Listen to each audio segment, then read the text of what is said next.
A'udzubillahi minasyaitonirrajim. Bismillahirrahmanirrahim.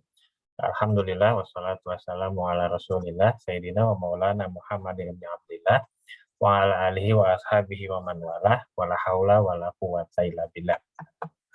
Yang sama-sama kita hormati dan ta'zimi Ustaz Taufikur Rahman, guru kita dan Dekan Fakultas Dakwah Institut PTIQ Jakarta, teman-teman para sahabat peserta kajian akhir pekan ngaji Ahad yang mudah-mudahan senantiasa sehat. Assalamualaikum warahmatullahi wabarakatuh. Selamat datang kembali kepada Ustaz Taufik dan teman-teman semua dalam kegiatan mingguan kita. Alhamdulillah kita diberikan kesehatan sehingga kita dapat bertemu kembali secara virtual pada pagi ini. Hari ini kita memasuki pertemuan yang kedua mengaji dan belajar dengan Ustaz Taufikur Rahman dalam kajian akhir pekan atau ngaji Ahad. Jika minggu lalu kita sudah banyak belajar dengan Ustaz Taufik mengenai kita minggu lalu belajar banyak soal hakikat agama Islam sebagai rahmatan lil alamin atau kasih sayang bagi alam semesta, bagi semua yang berada di alam raya ini. Kita pada hari ini akan melanjutkan pengajian kita untuk pertemuan yang kedua. Bagi teman-teman yang baru bergabung pada pertemuan kali ini, selamat datang, selamat bergabung, dan salam kenal. Saya Adrian, atau teman-teman biasa panggil Abang. Insya Allah kita sama-sama akan belajar dengan Ustaz Taufik dalam beberapa pertemuan ke depan dengan tajuk kita ingin mengenal lebih lanjut bagaimana ajaran Islam yang telah kita yakini dan ikuti sejak lahir. Mudah-mudahan kita dapat terus menjadi Muslim yang lebih baik lagi. Barangkali untuk teman-teman yang baru bergabung pada hari ini, izinkan saya perkenalkan narasumber dan guru kita pada pengajian kita hari ini dan pertemuan-pertemuan ke depan.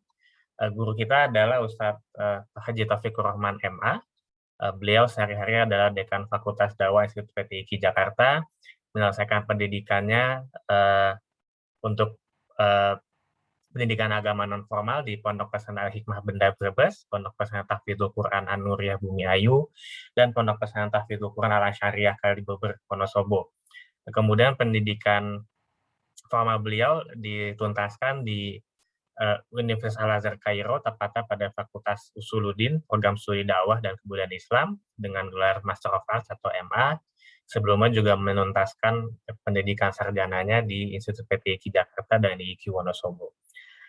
Beliau juga sedang menyelesaikan studi doktoralnya di Institut PTIQ Jakarta. Sehari-hari beliau adalah staf pengajar tetap dan dekan di Institut PTIQ Jakarta, juga sehari-hari rutin menjadi narasumber dalam berbagai kajian agama dan juga aktif pada berbagai kegiatan terkait dengan musabaqah tilawatul Quran dan musabaqah hifdzul Quran.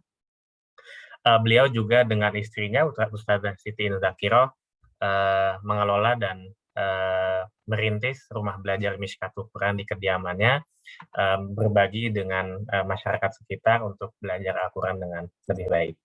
Jadi formatnya adalah kita akan mendengarkan kajian dulu dari Ustaz Taufik, kemudian setelahnya teman-teman bisa mengajukan pertanyaan atau apapun, bisa terkait dengan tema, ataupun jika ada pertanyaan yang ada di benak teman-teman, silakan saja, baik secara tertulis di kolom chat maupun secara lisan, langsung saya nanti unmute jika ingin bertanya. Barangkali demikian pengantar dari saya, Ustaz Taufik. Waktu dan tempat kami persilakan. Baik. Assalamualaikum warahmatullahi wabarakatuh. Waalaikumsalam warahmatullahi wabarakatuh. Innal hamdalillah wa nusalli wa nusallimu ala man la nabiyya ba'dah wa ala alihi wa ashabihi wa azwajihi wa dhurriyyatihi man sara ala nahjihi ila qiyamis saa'ah. Rabbi shrah li sadri wa yassir li amri wahlul 'uqdatam min lisani yafqahu qawli, amma ba'du. Mas Adrian yang senantiasa setia dalam kajian-kajian yang saya lakukan, para peserta kajian virtual ngaji Ahad yang saya hormati. Alhamdulillah di pagi hari ini kita masih dipertemukan oleh Allah Subhanahu wa taala dalam majelis ilmu secara virtual dalam acara ngaji Ahad yang mudah-mudahan melalui kajian ini saya secara pribadi juga bisa mengambil manfaat, dan juga para jamaah sekalian yang hadir pada kajian virtual ini pun bisa mengimplementasikan apa-apa yang kita sampaikan ini dalam kehidupan nyata. Karena itu yang paling penting. Apalah artinya wawasan dan pengetahuan ketika hanya ada di otak kita tapi tidak terefleksikan atau terimplementasikan di dalam perilaku dan sikap kita sehari-hari. Salawat dan salam mari kita sama-sama hadiahkan kepada Baginda Muhammad SAW, Nabi yang senantiasa kita jadikan teladan dan Nabi yang membawa risalah rahmatan lil alamin, kasih sayang bagi semesta alam, dan juga membawa risalah tauhid yang tentu saja itu adalah risalah yang sama dengan para nabi dan rasul sebelumnya. Baik, hadirin jemaah kajian virtual ngaji Ahad yang saya muliakan, sebagaimana sudah disampaikan pada pertemuan yang lalu bahwa tema kita pagi hari ini adalah misi Islam mengesahkan Allah atau tauhid menuju kemaslahatan semesta. Jadi saya sampaikan tadi di prolog bahwa tauhid itu adalah merupakan ajaran yang dibawa oleh para nabi dan rasul secara menyeluruh, bukan hanya dibawa oleh Rasulullah SAW saja, tapi juga nabi-nabi sebelumnya semuanya seragam. Satu risalah utama yang diturunkan kepada manusia, dan risalah utama itu disebut sebagai tauhid. Itu ayatnya dalam Al-Quran banyak sekali yang mengisyaratkan itu. Nah, hanya saja pada tingkat implementasi di lapangan bisa jadi tauhid yang dimaknai oleh Nabi Nuh alaihissalam misalnya, ya, kemudian dilaksanakan oleh umatnya melalui ibadah dan perilaku atau akhlak yang menjadi ajaran Nabi Nuh tersebut, bisa saja berbeda, bisa saja sama. Tetapi secara substansial bahwa tauhid itu merupakan ajaran utama yang dibawa oleh para nabi dan rasul seluruhnya, dari Nabi Nuh sampai kepada Nabi Muhammad SAW. Dan ini menjadi komitmen tentu saja bagi umat Muhammad, terutama umat yang paling akhir dan mengalami masa yang sangat panjang. Karenanya tauhid ini betul-betul harus diejawantahkan dalam sikap dan perilaku kita, sehingga menjadi landasan yang kokoh dalam beribadah maupun bermuamalah serta bersikap, ya, dalam bentuk akhlak yang diinginkan oleh Rasulullah sebagai akhlak yang mulia. Baik, apa itu tauhid? Ya, ini perlu kita jelaskan sebelum sampai kepada bagaimana tauhid itu bisa membawa kemaslahatan untuk semesta. Tauhid itu berasal dari bahasa Arab wahada yuwahhidu tauhidan, wawu ha dal, bertasydid haknya, ya. Itu kalau dalam istilah Arab namanya sorofnya atau perubahan bentuknya dari kata kerja yang bermakna lampau, kemudian kata kerja makna sekarang dan yang akan datang, dan kata dasar tauhidan. Jadi tauhid itu adalah kata dasar masdar, ya.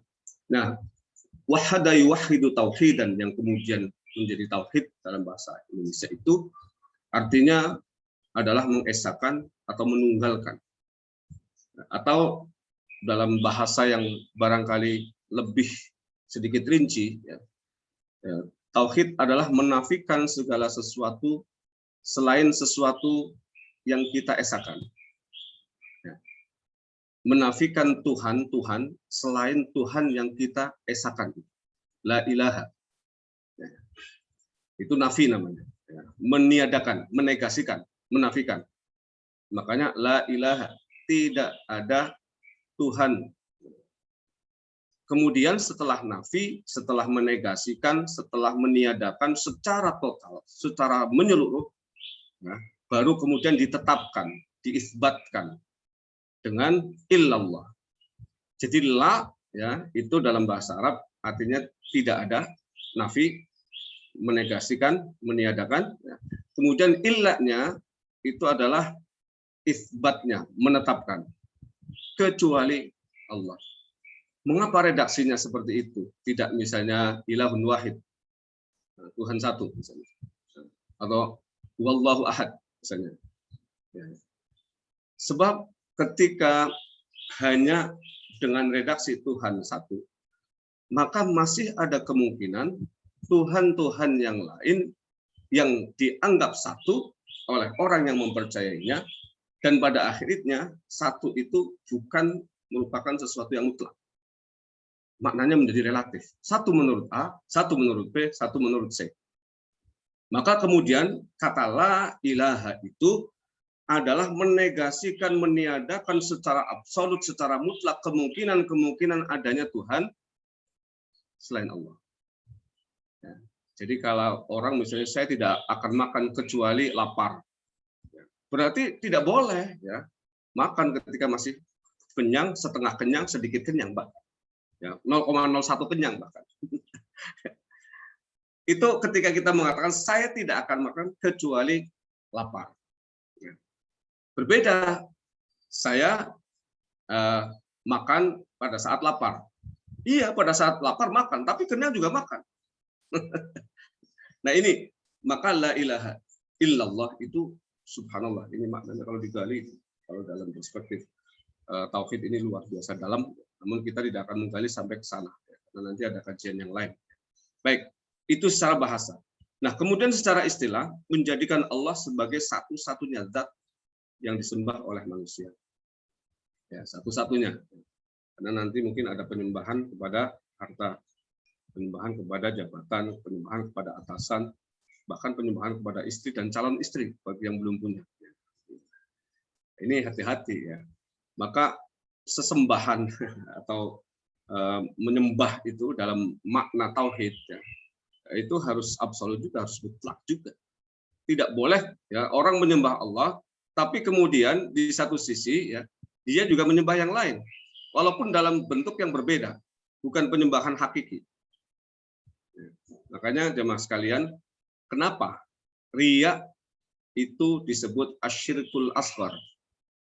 Pamer itu disebut sebagai syirik kecil. Kenapa? Menyekutukan Allah tapi dalam bentuk yang kecil. Karena orang yang riya itu dia melakukan ibadah karena Allah, tapi masih ada plusnya. Plus manusia. Plus atasan. Plus ingin mendapatkan apresiasi. Atau plus minimal dapat upah lebih banyak. Wah, kelihatan ini bawahan saya rajin. Sholatnya rajin. Atasannya senang banget sama bawahan yang rajin ibadah. Kelihatan dia depan terus. Maka kemudian gajinya dinaikkan. Makanya riya itu disebut syirik kecil karena apa? Allah masih diduakan. Nah, ketika seorang mentauhidkan Allah itu secara absolut, secara mutlak tidak boleh ada selain Allah. Makanya dalam hadis itu siapa yang mengucapkan la ilaha illallah dari dasar hatinya masuk surga. Ini kan hadis yang disembunyikan oleh Mu'adz bin Jabal radhiyallahu anhu sekian lama sampai kemudian setelah Rasulullah wafat ya, beliau merasa kalau hadis ini saya sembunyikan, memang itu wasiat Rasulullah ya, Mu'adz jangan sampaikan ini kepada sahabat yang lain. Ya. Ketika itu Islam masih awal. Tapi setelah Rasulullah wafat, kemudian Mu'adz bin Jabal merasa bahwa hadis ini kalau tidak disampaikan, saya menyembunyikan hadis Nabi. Dan itu balasannya neraka. Maka kemudian Mu'adz bin Jabal menyampaikan kepada sahabat setelah Rasulullah wafat. Man qala la ilaha illallah min dhuhri qalbi dakhala al-jannah. Siapa yang mengucapkan la ilaha illallah dari dasar hati yang paling dalam masuk surga.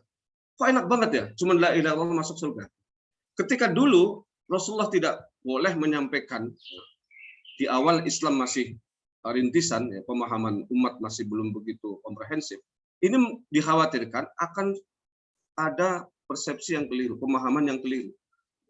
Bahwa hanya sekedar mengucapkan la ilaha illallah masuk surga. Itu pemahaman tekstualnya saat itu. Maka kemudian Mu'adz bin Jabal oleh Rasulullah diwanti-wanti jangan sampaikan dulu. Nah, nanti kalau umat sudah lengkap, sudah komprehensif, sudah holistik pemahaman keislamannya, baru kemudian disampaikan. Nah, ternyata begitu disampaikan, hadis ini bukan semata-mata mengucapkan la ilaha illallah dari dasar hati. Ketika la ilaha illallah sudah terpatri di dalam hati seseorang, itu maknanya bahwa Allah senantiasa hadir kapanpun, dimanapun, dalam situasi apapun. Dan kalau sudah seperti ini, berarti otomatis ya orang yang bersikap seperti ini memperlakukan Allah ya sebagai zat yang senantiasa hadir ya, di dalam dirinya, apalagi ya, di dalam jiwanya, di dalam denyut nadinya, detak jantungnya, apalagi mindsetnya, cara berpikirnya, dan seterusnya, dia pasti tidak akan berbuat maksiat. Dia pasti akan senantiasa berada dalam koridor jalan Allah yang benar. Maka masuk surga gitu loh. Inilah maka kemudian ya sebagian ulama mengatakan tauhid itu bukan hanya sekedar mengucapkan la ilaha illallah, semua orang bisa. Tapi kemudian yang lebih penting dari itu adalah meyakini di dalam hati, tasdiqum bil qalbi wa iqrarum bil lisan, ya, meyakini dalam hati, mengucapkan melalui lisan, dan yang lebih penting wa amalum bil arkan, membuktikan melalui perbuatan. Nah, inilah sebenarnya makna tauhid itu. Maka kalau kita bicara tauhid, sejatinya bicara tentang kehidupan secara menyeluruh, secara komprehensif. Makanya ya nanti akan kita jelaskan betapa pentingnya tauhid ini. Coba nanti kita akan lihat di bawah. Baik, selanjutnya ketika bicara tentang tauhid, maka seringkali ya ada istilah yang lain yang menyertainya. Dan ini memang include, ya, inherent di dalamnya, yaitu akidah dan iman. Ya, seringkali tauhid, akidah, iman itu istilah-istilah yang menyatu di dalam perspektif kajian-kajian keakidahan atau keyakinan atau keimanan atau tauhidan. Nah, supaya Bapak dan Ibu semuanya clear ya, tidak ada kerancuan pemahaman atau tumpang tindih ya di dalam memahami tentang tiga istilah ini, maka saya buat semacam hierarkinya seperti itu ya. Jadi ketika bicara akidah, dia adalah sistem kepercayaan atau keyakinan dalam Islam. Jadi dalam Islam itu kepercayaan itu ada sistemnya yang saling menyatu satu dengan yang lain. Maka nanti akan terlihat dalam Islam tidak boleh mengimani Allah tapi tidak mengimani Rasulullah. Dalam Islam juga tidak boleh mengimani Allah tapi tidak ridha terhadap perbuatan Allah. Ya, qada qadarnya. Ya. Ketika kita menyatakan Allah adalah Tuhanku dan saya yakin bahwa Dia satu-satunya sembahanku, maka siap dengan konsekuensi apapun. Termasuk ketika perbuatan Allah dalam zahirnya kita sudah sampaikan kemarin itu merugikan kita. Secara zahir barangkali karena keterbatasan kita itu tidak menguntungkan bagi kita. Itu namanya tauhid perbuatan Allah, berkaitan dengan nanti disebut sebagai rububiyah. Ya. Ini banyak sekali orang yang menyatakan Allah Tuhanku, ya, iya. Tapi ketika kemudian perbuatan Allah turun kepadanya dan perbuatan itu dalam tanda kutip tidak menguntungkan, maka kemudian imannya menjadi bahkan bisa hilang, ya, atau bisa jadi imannya meleleh, imannya melemah, bahkan tadi itu bisa terberangus sama sekali. Ini makanya kalau kita bicara tentang tauhid, tentang iman, tentang akidah, nanti sudah selesai. Nanti kesananya itu ya tinggal ya memoles-moles sajalah ya. Baik, itu akidah sistem. Jadi tidak boleh ya satu sistem ketika kita menyatakan iman kepada Allah ya harus iman juga kepada kitab Allah. Apapun yang ada dalam Al-Qur'an ya, sekalipun bisa jadi pas sewaktu-waktu ya hukum Al-Qur'an itu diterapkan pada orang yang kita cintai dan itu membuat kita sedih, misalnya dipotong tangannya, ridho ya, harus ridho. Kalau tidak ridho ya berarti iman kita belum total, belum bulat, belum utuh ya, ya sistem itu ya tidak boleh ya terpisah-pisah. Nanti makanya dalam Islam itu tidak boleh orang sholat menyembah kepada Allah tapi masih percaya dukun, berarti sistemnya nggak jalan. Ya bagaimana dua aplikasi yang berlawanan, kontradiktif digabung jadi satu, bentrok malah hang semua. Ya, nggak bisa ya. Jadi harus tanzih, betul-betul menyucikan Allah. Ya, kalau ibadah kepada Allah total. Ya. Jangan kemudian masih percaya pada klinik-klinik dan lain sebagainya. Kalau rumah saya menghadap utara, nanti sial. Kalau menghadap selatan, ya nanti tidak sial lagi. Ya. Kalau saya beli ikan koki, ya tidak sial. Ya, belinya ikan gabus, ya kalau ikan gabus malah saya bilang beli ikan gabus malah enak, ya dimasak, ya malah kemudian saya kenyang, apalagi gratis, ya. Lebih menikmat lagi. Nah ini banyak orang yang terkadang seperti itu, sistem akidahnya itu rusak. Ya. Ada bagian-bagian dalam sistem itu yang tidak bekerja. Ya kalau seperti itu gimana? Orang kemudian sampai kepada tujuan, karena Islam itu harus secara hierarkis, tauhid atau iman, kemudian Islam, ihsan. Nah, imannya saja belum sampai, bagaimana sampai ke ibadah atau ke Islam? Ya. Bagaimana sampai ke akhlak? Ini yang kadang-kadang kita harus merenungkan diri. Kenapa sih? Saya sepertinya normal-normal saja hidupnya, ya. Tapi kok tidak pernah sampai kepada sesuatu yang saya cita-citakan. Berarti ada yang salah. Sistem akidahnya bisa jadi perlu direparasi, direnovasi, direformasi. Ya. Baik, selanjutnya iman. Nah, iman itu adalah implementasi dari kepercayaan dan keyakinan tersebut. Jadi akidah itu sistemnya, ketika kita mengimani, ya, maka maksudnya adalah meyakini, mempercayai, ya, seyakin-yakinnya bahwa sistem itu adalah benar. Nah, apa kaitannya dengan tauhid yang kita bahas sekarang? Nah, tauhid itu inti daripada iman. Mengesahkan Allah itu inti daripada iman. Yang lain itu berarti cabang, yang lain itu aksesoris. Karena apa? Kalau orang sudah tauhid kepada Allah, otomatis yang lain juga ikut. Tauhidnya benar loh, tapi kalau tauhidnya benar, tauhidnya utuh, total, itu nanti ketika kita iman kepada Allah, ya otomatis kalau iman kepada Allah, ya apapun yang muncul dari Allah harus kita imani. Orang Rasulullah itu juga utusan Allah. Malaikat juga pembantu Allah, kitab suci yang menurunkan Allah, hari akhir juga yang menciptakan Allah, qada dan qadar yang menetapkan Allah. Jadi intinya kepada Allah itu, yang lain-lain itu yang semuanya muncul dari Allah. Maka ketika sumbernya sudah kita imani, cabang-cabangnya pasti otomatis kita imani juga. Nah, ini kadang-kadang orang kan tadi itu tauhidnya nggak utuh, itu seringkali jadi masalah. Nah, jadi imannya kepada Allah, iya, tapi qadanya Allah, ketetapan Allah tidak ridho, tidak ikhlas. Ya. Ketika dikasih wajah yang seperti saya orang India, harus ikhlas. Ya. Persoalan orang baik, apa namanya, jelek atau tampan itu kan yang penting sudah ada yang mau gitu. Nah, berarti apa? Kita ridho dengan apa yang Allah tetapkan untuk kita. Ya, ini berarti apa? Sistem iman kita benar, ya. Kemudian implementasinya juga benar. Ya. Esensi atau inti daripada iman tauhidnya itu juga benar. Nah, kalau ini dilaksanakan secara simultan, ya, secara bersama-sama, secara holistik, insya Allah, ya, lompatan-lompatan dalam hidup kita ini akan tercapai. Karena itu tadi, ya, tidak akan bisa seorang naik pada level yang lebih tinggi ketika imannya, tauhidnya, akidahnya masih bermasalah. Maka beresin dulu. Dan beresin ini berat sekali, makanya Rasulullah 13 tahun ngurusin satu hal saja di Mekah. Ya, ngurusin satu saja, nggak nengok-nengok yang lain Rasulullah di Mekah.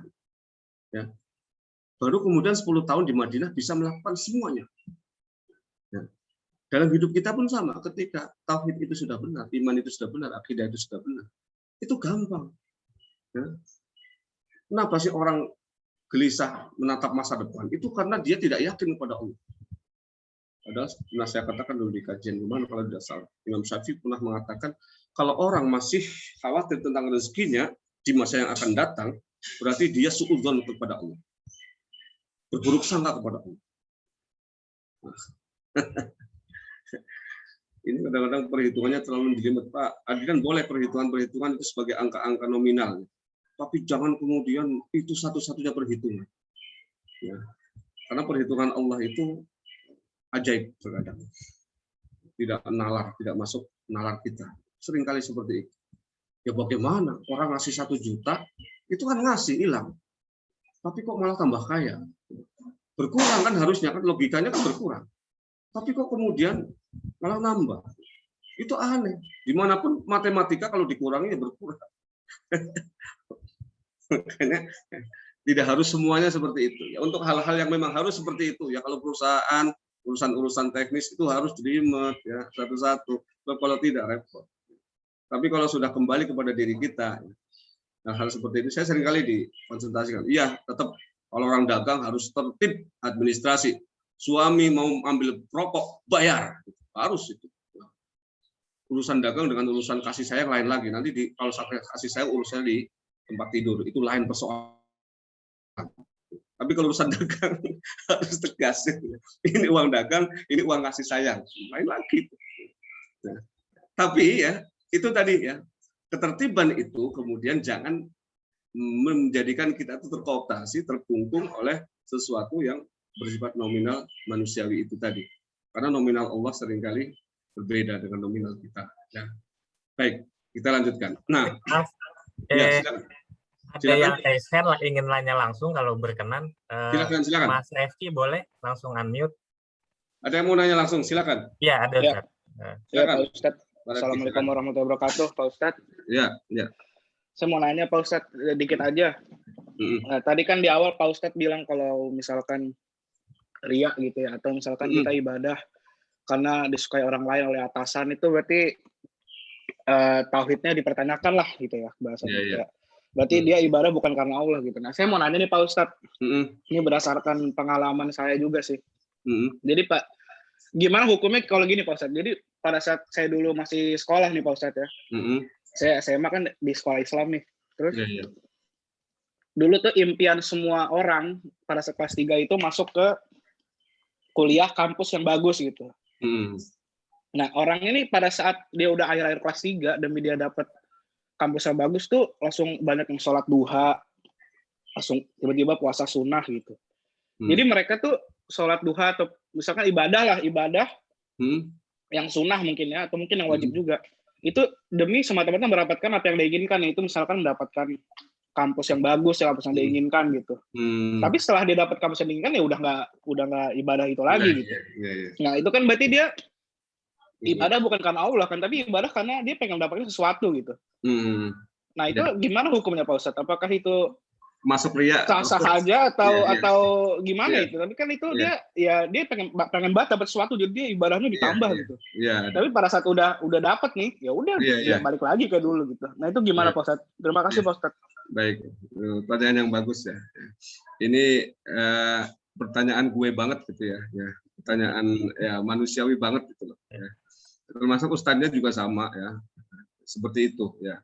Nah, ini begini ya. Imam Ibnu Sina ya, salah satu dokter tapi ahli agama yang luar biasa ya, tokoh yang sangat dikagumi oleh para cendekiawan di kalangan medis ya, tapi juga cendekiawan Islam ya. Itu membagi motivasi beribadah itu kepada 3 motivasi ya. Yang pertama itu orang beribadah karena takut neraka ya, atau takut kepada ancaman. Ini tadi itu seperti ibadahnya karyawan sama atasan. Ketika atasannya tidak ada, dia kerjanya seenaknya sendiri, ketika diawasin ya, wah itu luar biasa etosnya ya. Nah, yang kedua, orang yang ibadah kepada Allah karena ingin mendapatkan surga. Ini tipenya tipe pedagang itu. Ya, termasuk tipe tadi itu, tipe orang yang ingin pragmatis. Mendapatkan sesuatu kalau sudah didapatkan sudah ya. Jadi ini tipenya tipe pedagang, kalau untung dia akan terus. Kalau rugi apalagi kalau misalnya apalagi tidak rugi ya, tidak laba saja, balik modal saja dia akan teruskan. Ya. Nah, yang ketiga adalah yang motifnya karena mahabbah atau cinta. Ya, cinta kepada Allah. Ya. Orang kalau cinta, mau yang dicintai itu mau nyubit ya, mau apa ya, bahkan memalingkan muka, meludahin dan lain sebagainya. Orang hatinya sudah cinta, sudah terpatri mahabbah kepada yang bersangkutan, itu pasti tidak akan goyah apapun ya, yang terjadi. Nah, apakah yang pertama dan kedua itu tidak boleh? Boleh. Nah, makanya dalam Islam itu diberi ruang. ada pahala, ada siksa, ya, ada surga, ada neraka. Ya. Ada ya dalam sholat pun dalam hadis itu sholat duha akan mendapatkan fadilah itu sedekahmu kepada Allah. Siapa yang sholat duha 4 rakaat dia akan diberi kecukupan dari pagi sampai sore harinya. Itu ada hadisnya. Siapa yang sholat malam ini akan mendapatkan ini. Nah, jadi dalam konsep Islam hanya targhib dan tarhib. Ya, targhib itu memotivasi, ya, tarhib itu mengancam. Ya. Itu ada konsep itu. Nah, dan itu sah-sah saja. Sah-sah saja, ya. Bukan berarti kemudian tauhid kita atau ibadah kita tidak sah, ya. Tetapi ya, levelnya adalah level yang saya sampaikan tadi, ya. Pasti akan berbeda, ya. Ketika motifnya adalah motif yang ketiga. Kalau motif yang pertama tadi sudah tidak ada atasannya, itu pasti akan berubah atas kerjanya. Ketika sudah mendapatkan sesuatu tadi itu, ya, maka kemudian menurun semangat. Tapi kalau motifnya mahabbah atau cinta, apapun yang terjadi, bahkan ketika yang dicintai tadi memperlukan kita tidak semestinya, diludahin misalnya tadi, bahkan disebut namanya langsung muntah begitu kan misalnya, wah langsung wah gitu ya, kan anak-anak muda sekarang kadang begitu, kita nggak masalah mau dia apapun orang saya cinta sama dia, maka ketika dia memanggil saya pasti akan datang, bahkan ketika dia tidak pernah ingat saya pun saya akan ingat dia. Nah, itulah ya level yang paling tinggi. Maka itu ada pada kita pilihannya. Pilihannya ada pada kita. Ingin pilih yang mana? Mana? Ingin memilih yang mana? Ya. Itu ya. Jadi sah-sah saja, Pak. Tidak ada masalah sebenarnya, ya. Boleh, ya. Bukan berarti tidak boleh. Karena Islam memberi ruang itu. Memberi ruang bahwa ada motif-motif tertentu yang ingin kita dapatkan. Tetapi ya, panduan yang jelas di dalam Al-Qur'an dan juga hadis Nabi ya, bahwa yang terbaik di antara yang baik itu ya itu kan yang ingin kita peroleh ya. Inna akramakum indallahi atqakum, akram yang paling mulia ya. Kalau yang paling mulia itu atqakum, orang yang paling takwa itu yang menjadikan Allah sebagai landasan kita untuk berpikir ya, landasan kita untuk bersikap, berperilaku ya, landasan kita untuk beribadah, beramal dan semuanya. Itu maknanya bahwa kita mentauhidkan Allah secara holistik. Dan itu memang butuh proses, Pak. Tidak bisa instan langsung ujuk-ujuk. Maka ada tawaran ya. Kalau kita ingin terbebas dari riya ataupun ingin mendapatkan pujian dari orang lain, itu ada 2 cara kalau di Islam sudah saya sampaikan. Yang pertama, sembunyikan amal itu, sembunyikan ibadah itu, sembunyikan perbuatan baik itu dari siapapun, termasuk orang yang paling dekat kepada kita. Ya, ketika kita menyembunyikan itu, yang tahu hanya Allah dan kita terbebas dari riya. Yang kedua, lakukan itu ya, tapi istiqomah, terus menerus. Awalnya bisa jadi yang lain sedekah 1 juta, kita 100 juta, itu pasti dipuja-puji di mana-mana. Tapi karena kita terus-terusan melakukan itu, pujian-pujian yang dialamatkan pada kita lama-lama eksesnya, dampaknya itu sudah tidak terasakan, karena itu sudah menjadi akhlak. Nah, kalau kita melakukan kebaikan terus-menerus dan sudah menjadi akhlak, itu kita tidak akan pernah berpikir ini baik dan mendapatkan apresiasi apa tidak. Ini menurut si A itu layak atau tidak, si B baik atau tidak. Tidak akan lagi seperti itu. Karena apa? Sudah menjadi akhlak. Kalau sudah menjadi akhlak itu spontan. Dan kalau sudah jadi akhlak ini satu-satunya motifnya pasti Allah. Tidak ada yang lain. Nah, baik ya.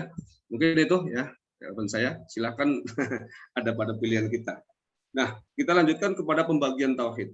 Dan ini pembagian ini kelihatannya sederhana, tapi implementasinya berat sekali. Ya, yang pertama adalah rububiyah. Jadi kata Rabb, itu artinya pemilik, ada juga mengatakan pencipta, ada juga pengelola, atau juga yang mengajarkan. Rabb itu maknanya banyak dalam bahasa Arab. Tapi intinya bahwa ketika kita melaksanakan tauhid rububiyah, itu bahwa kita mengesahkan Allah Subhanahu wa taala dalam perbuatan.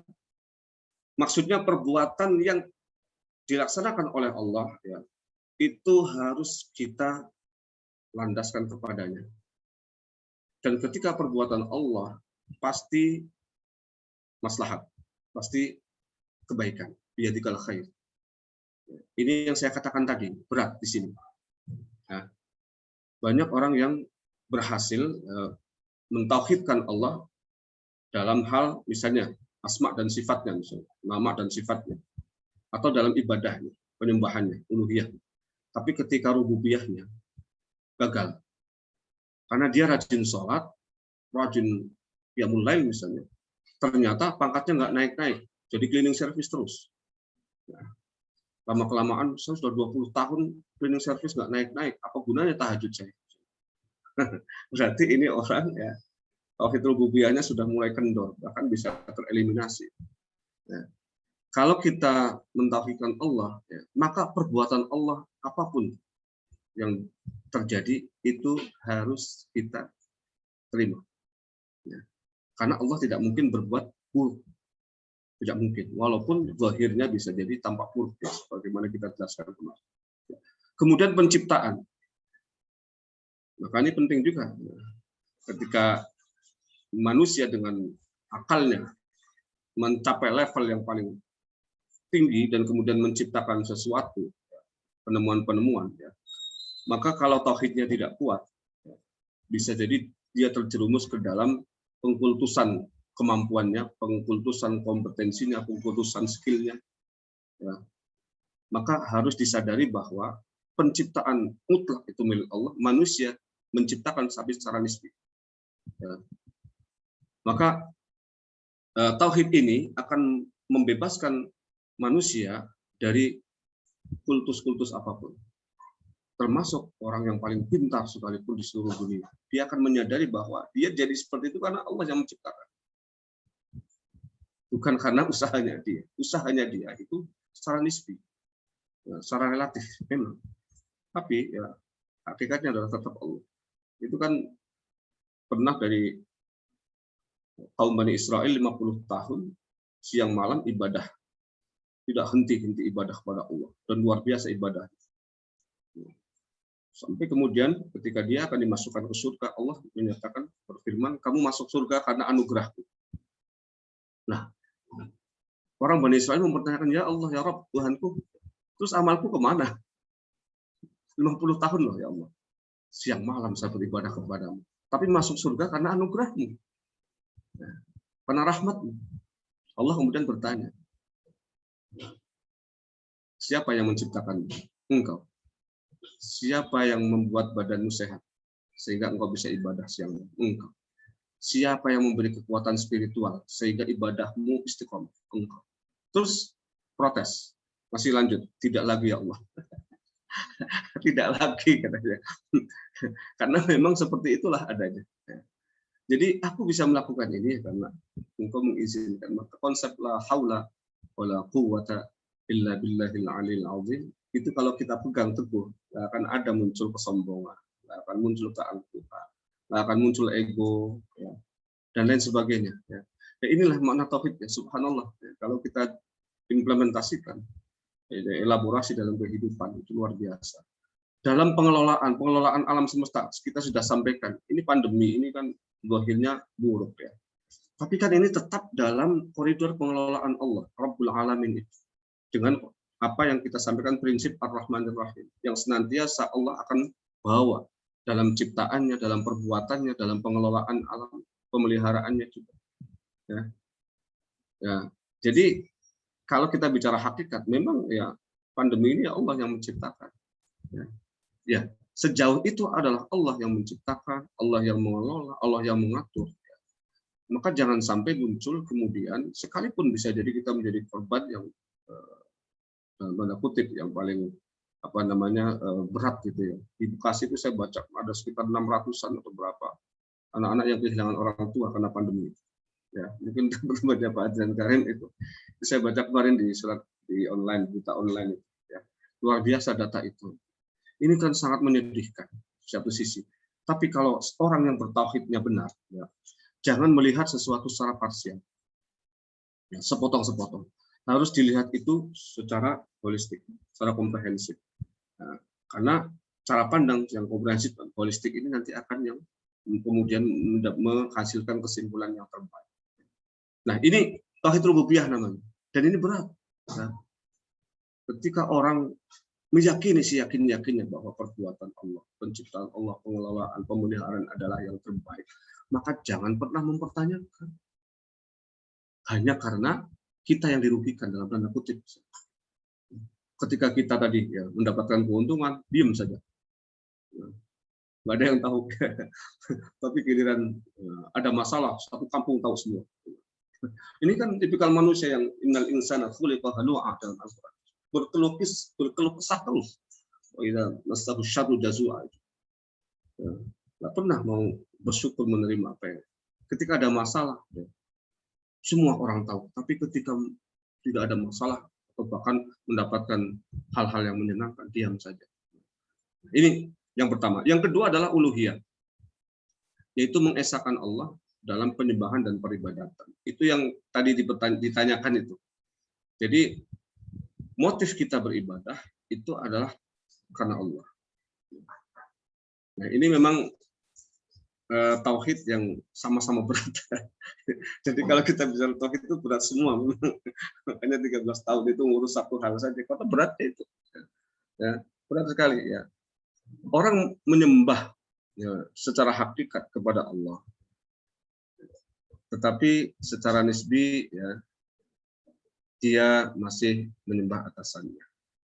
Ya, dipanggil oleh atasannya jauh lebih gesit dibandingkan dipanggil oleh yang menciptakan atasannya itu. Ya berarti belum itu. Lebih sigap ya ketika ada sesuatu yang bersifat duniawi yang menghadang atau menghampirinya dibandingkan panggilan Allah yang bisa jadi memang ya, secara material tidak menguntungkan. Ini berarti memang konsep uluhiyah dalam tauhid kita ini ya masih rendah.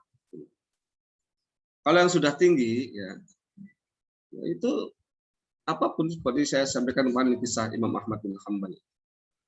Ya karena konsep tauhid beliau yang memerintahkan ini Rasulullah, perintahkan untuk menghormati tetangga. Maka beliau tidak peduli bagaimana kelakuan tetangga itu kepada beliau. Karena bagi beliau komitmennya satu kepada Allah dan Rasulnya. Nah, itu adalah pengejawantahan dari tauhid tingkat tinggi. Ketika seseorang ya tidak pernah ya, memalingkan sedikit pun hatinya, jiwanya, pikirannya, badannya, duduknya di urat darah, edaran darah, semuanya hanya kepada Allah. Inna salati wa nusuki wa mahyaya wa mamati lillahi rabbil alamin. Dalam Al-Quran itu. Salatku, katakan Muhammad, sungguhnya salatku, inna salati wa nusuki dan ibadahku, wa mahyaya hidupku, matiku, wa mamati lillahi rabbil alamin. Itu hanya milik Allah Tuhan semesta alam. Dan ini nanti turunannya banyak sekali. Orang kalau ibadahnya itu betul-betul tulus, ya, mukhlasin kepada Allah. Makanya bahasa Al-Quran illa ibadakal mukhlasin, bukan mukhlisin. Ya. Kalau mukhlisin, ya itu kita yang mengupayakan. Kita mengupayakan untuk jadi ikhlas. Ikhlas itu artinya kan tulus, murni, hanya kepada Allah. Tidak ada campurannya. Mas murni. Nah, ini Mas dari Jawa, Taufikur Rahman murni, ya. Mas. Tapi apa yang Mas dari yang lain mungkin lebih murni lagi karena itu berharga, ya. Mas intan, berlian dan sebagainya. Nah, murni. Nah, itu yang diminta oleh Allah Subhanahu wa taala. Makanya mukhlasin. Kalau mukhlisin tadi orang yang mengupayakan untuk tulus murni hatinya hanya kepada Allah, tapi al-mukhlasin yang dimurnikan, dituluskan, disucikan hatinya dari motif selain Allah oleh Allah sendiri yang Maha memberikan keikhlasan. Jadi karena Allah yang beri, yang menghadiahkan, dan ini bukan hadiah itu datang ujuk-ujuk ya, prosesnya juga panjang. Ya, tadi itu diaturnya panjang sekali. Ketika sudah inilah ibadakal mukhlasin, ya, itu bahkan iblis, ya, dedenggotnya ya, keburukan, dedenggotnya kemaksiatan itu menyerah, apalagi selain iblis. Azazil aja nyerah, ya. Apalagi yang hanya sekedar namanya misalnya Mbak Rina, Mbak Rini, ya, Mas Adrian ya. Di sini ada Mbak Rina, Mbak Rini nggak? Kayaknya ada tadi itu. Ya. Atau siapapun godaan-godaan yang ya, tidak baik, misalnya perempuan-perempuan yang tidak baik, Pak Adrian ya. Atau laki-laki yang tidak baik ya, bagi yang perempuan tidak akan ada masalah karena iblis saja itu mampu dikalahkan oleh orang-orang. Ya, tauhid yang ketiga, tauhid asma dan sifat. Yaitu asma itu nama, sifat itu ya sifat ya, sudah jadi bahasa Indonesia. Yaitu mengesahkan Allah Subhanahu wa taala dalam nama-nama dan sifat-sifat. Tanpa tahrif, tanpa mengubah. Ya. Jadi misalnya Allah itu misalnya Al-Muntaqim, yang maha menyiksa. Ya, pasti Allah akan menyiksa kalau memang orang itu melakukan hal yang layak untuk disiksa. Jangan kemudian dirubah-rubah, ya, diselewengkan maknanya ya. Kalau nyeleweng maksiatnya dikit-dikit, seolah nggak apa-apa. Ya. Yaitu Al-Muntaqim itu melekat dalam sifat Allah Subhanahu wa taala. Konsekuensinya bagi orang yang berbuat maksiat pasti akan ada. Tidak boleh ada upaya-upaya untuk mengubah ya nama dan sifat itu yang melekat dalam diri Allah, ya, terutama ketika masuk kepada perbuatan yang kita lakukan dengan berbagai motif dan dalih. Kemudian tidak boleh ada taktil, meniadakan atau mengingkari. Kenapa sih yang lain-lain itu sukses, tapi saya kok tidak? Berarti Allah tidak adil. Allah tidak adil kepada. Ini kadang-kadang kan ada muncul. Ya. Kenapa sih? Ya, malapetaka ini, musibah ini hanya menimpa kepadaku, yang lain-lain tidak. Ini nanti bisa jadi akhirnya meniadakan sifat rahimnya Allah, meniadakan sifat bijaksananya Allah, al-hakimnya Allah, meniadakan sifat bahwa segala kebaikan itu sumbernya dari Allah, al-bar, dan seterusnya dan seterusnya. Nah, kemudian tidak boleh ada takyif atau menggambarkan bagaimana. Ya, itu kan kadang-kadang kita mempersepsikan ya apa yang dilakukan oleh Allah itu karena nalar kita memang ada di sana, jadi seolah-olah itu sama seperti manusia. Nah, padahal berbeda sama sekali. Ya. Manusia diberi oleh Allah sifat rahim yang saya pernah jelaskan kemarin. Nabi Muhammad itu memiliki sifat penyayang. Tapi tentu saja penyayangnya Allah tidak bisa digambarkan seperti apa, sebagaimana penyayangnya Nabi. Kan bisa digambarkan, dalam sirah nabawiyah itu banyak kajian-kajian tentang itu. Tapi bagaimana Allah, rahimnya Allah, itu tidak bisa digambarkan bagaimana. Bagaimana Allah duduk di atas aras, Allah ma'alal arsyistawa. Bagaimana cara duduk Allah? Ya, nggak usah ya kita gambarkan seperti apa. Ya. Karena memang tidak bisa. Ini jangan sampai muncul itu, ya muncul gambaran-gambaran dalam benak kita. Termasuk apalagi zat dan sifat Allah, sesuatu yang di luar nalar kita pun ya sulit untuk digambarkan ya. Seperti misalnya nanti di surga seperti apa, masa orang makan tidak pernah buang, masa orang minum tidak pernah buang. Kemudian kita gambarkan ya, walaupun dengan pendekatan-pendekatan sains yang paling canggih sekali itu tidak bisa. Maka jangan kalau urusan-urusan yang berkaitan dengan hal-hal yang tidak ada domain kita untuk membahasnya secara logika, ya jangan.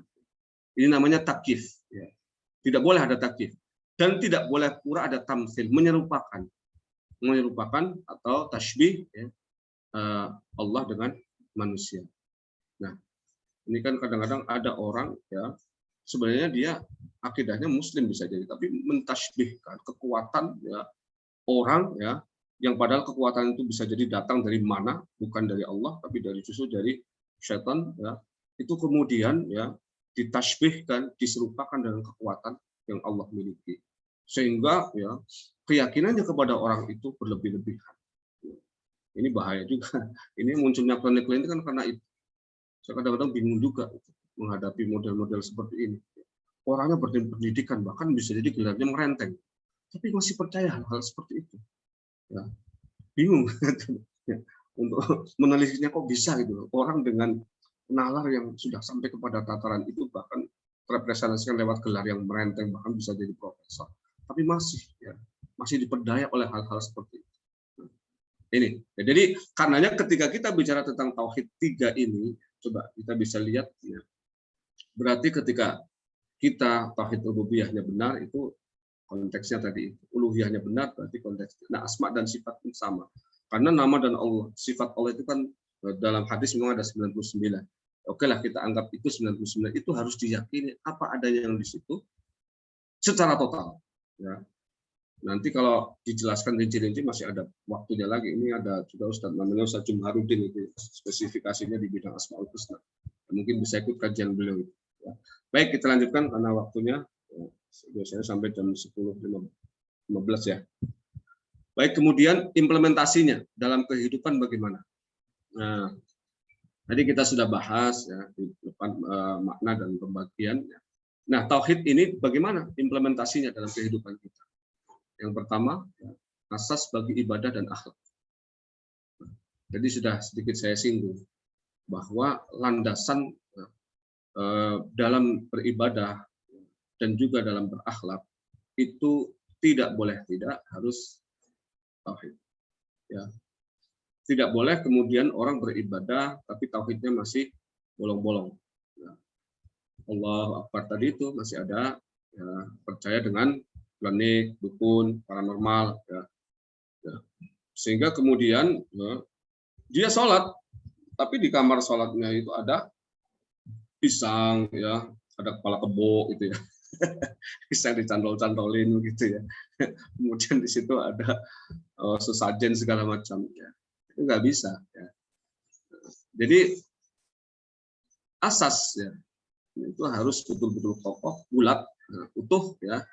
Baru ketika asasnya ini bulat, kokoh dan utuh, maka ibadah dan akhlak itu bisa diterima. Karena apa? Ya, ibadah itu adalah refleksi daripada asas atau akhlak ya, tauhid yang benar, dan ketika tauhid dan ibadah itu sudah terkondisikan dalam kehidupan kita secara kontinu ya, secara berkesinambungan, maka akan menjadi akhlak secara otomatis.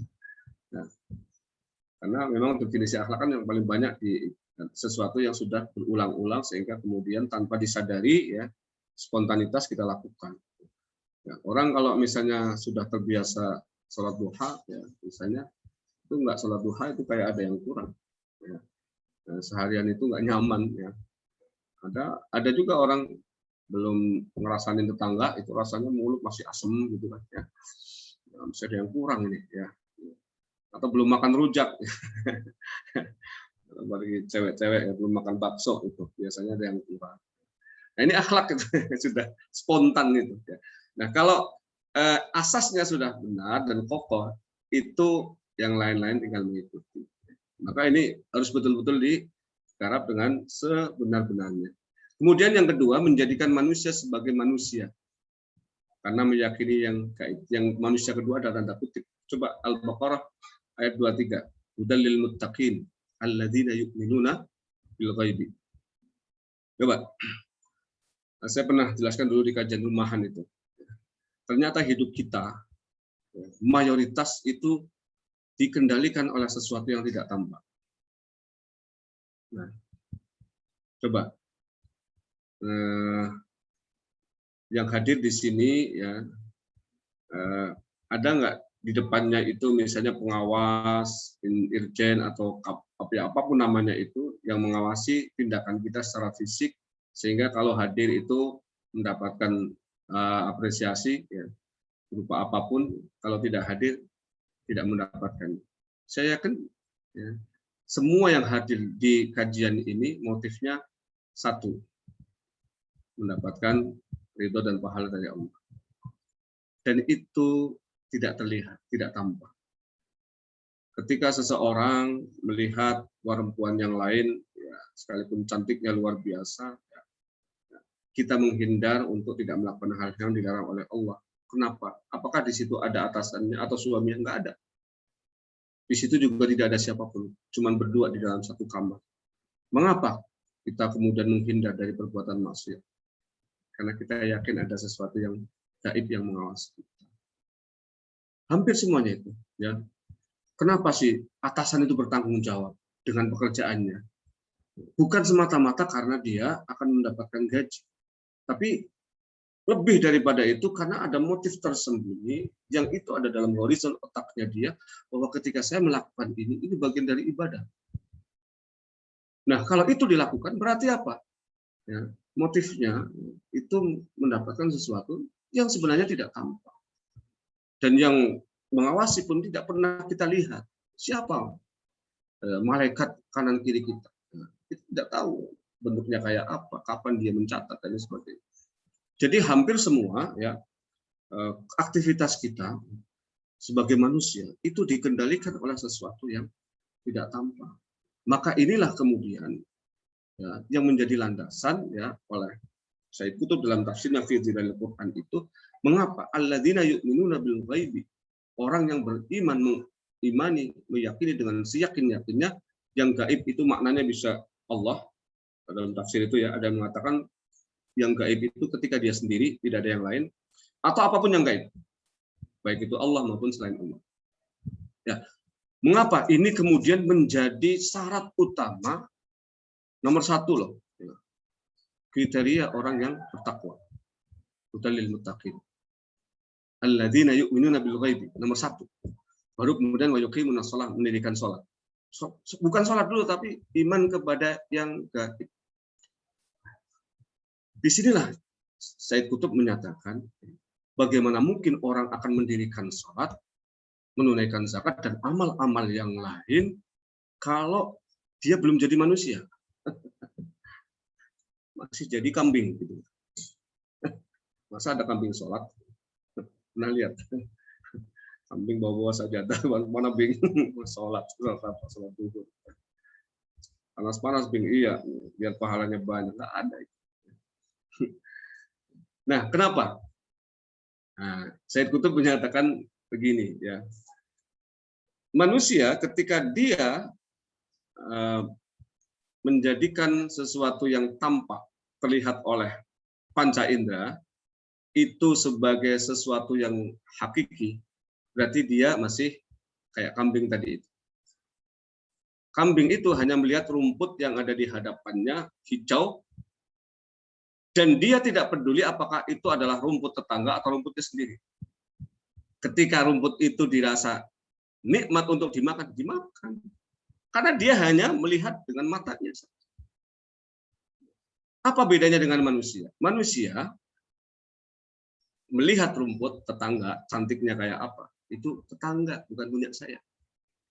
Nggak boleh punya saya walaupun kurang cantik kayak dia. Kurang ranum karena usianya sudah mulai menua. Toh dia adalah yang sah, yang bisa aku pergauli sesuai dengan syariat. Itu kan? Ya. Mengapa manusia berbeda dengan kambing? Karena dia tidak hanya melihat sesuatu ya, dengan pandangan panca indera, tapi di balik yang terlihat. Jadi bukan hanya yang empirik, tapi yang di balik yang empirik. Bukan hanya yang tersurat, tapi yang tersirat. Inilah gaib namanya. Kalau sudah sampai pada tataran ini, berarti sudah jadi manusia. Kalau belum, ya masih embek tadi. Ya. Alhamdulillah ya. Kalau di sini kan Mas Adrian masih kriterianya masih bagus. Ada yang kriteria laki-laki kurang pas apa? Punya kumis tapi nggak punya jenggot, kayak kucing. Punya jenggot nggak punya kumis, kayak kambing. Nggak punya jenggot nggak punya kumis, kayak terenggiling, lebih parah. Ya. Jadi kalau wujudnya manusia tapi perilakunya tidak mencerminkan itu, ya, dia masih binatang. Nah, untuk menjadi manusia itu dia harus ya menaikkan level penglihatannya itu dari yang zahir menjadi dibalik yang zahir. Inilah yang disebut gaib. Ketika seorang melihat air, ya jangan hanya melihat air sebagai sarana untuk menghilangkan haus kita, tapi air adalah kehidupan itu sendiri. Waja'alna minal ma'i kulla syai'in hayy. Inilah yang dilakukan oleh Khalifah Harun ar-Rasyid. Menghargai air itu dengan seluruh harta yang beliau miliki. Karena apa? Beliau menjadi manusia.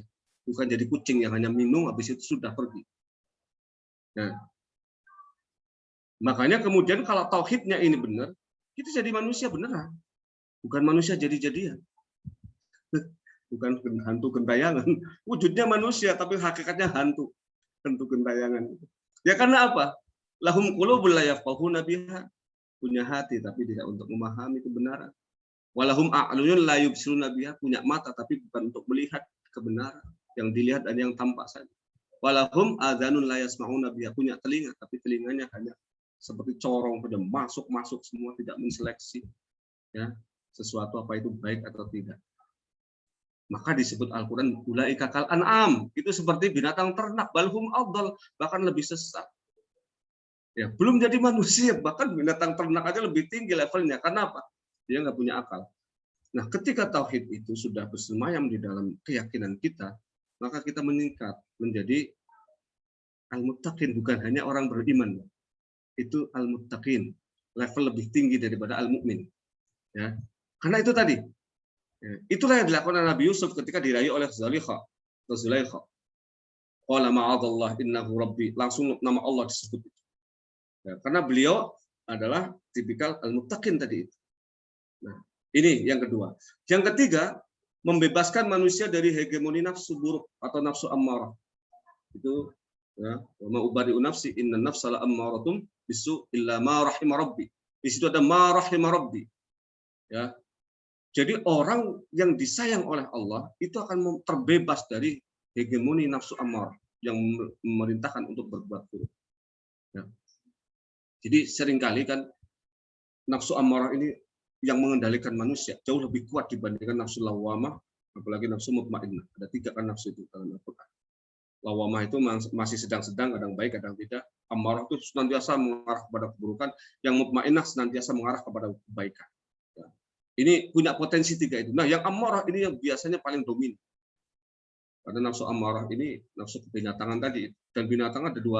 Ada dalam diri manusia itu ada 2 macam binatang. Binatang buas dan binatang ternak. Binatang buas itu biasanya orangnya keji, kejam. Membunuh berdarah beku. Kalau berdarah dingin masih lumayan itu. Berdarah beku, udah beku itu. Lebih kejam ya. Tapi kalau binatang ternak yang dominan ya, suka mohon maaf ya, lihat-lihat punya orang lain ya, bisa ambil ada di suka yang porno-porno, suka hal-hal yang seperti itulah, seperti binatang ternak. Nah, ini seringkali menghegemoni manusia. Maka cara membebaskannya itu dengan tauhid. Itu tadi ayat yang saya baca, illa ibadaka minhumul mukhlasin. Qala rabbi bima aghwaytani la uzayyina lahum, itu janji iblis itu. Kalau engkau telah membuat aku seperti ini, saya akan hiasi keburukan dan akan berdaya manusia ya, sehingga jauh dari jalan illa ibadaka minhumul mukhlasin, kecuali orang-orang hamba-hamba dari hamba-hambamu yang diberi keikhlasan. Nah, ini tauhid kepada Allah, membebaskan manusia dari kungkungan tadi, kooptasi. Nah, ini juga sesuatu yang akan bisa ya secara gradual kita lakukan ya, dalam kerangka untuk mengimplementasikan tauhid itu dalam kehidupan. Nah, yang terakhir, membebaskan manusia dari ketergantungan terhadap makhluk yang serba terbatas dan tidak sempurna sehingga terhindar dari kekecewaan dan keresahan jiwa. Ketika saya membaca dalam surah Toha itu ya, kaitannya dengan lahul asmaul husna. Ya. Kenapa asmaul husna, nama-nama yang terbaik itu hanya dialamatkan kepada Allah. Lamnya itu didahulukan ya, itu lam jar majrur ya dalam istilah bahasa Arab, itu lil ikhtisas, mengkhususan kepada Allah. Kenapa hanya Allah saja yang layak memiliki asmaul husna?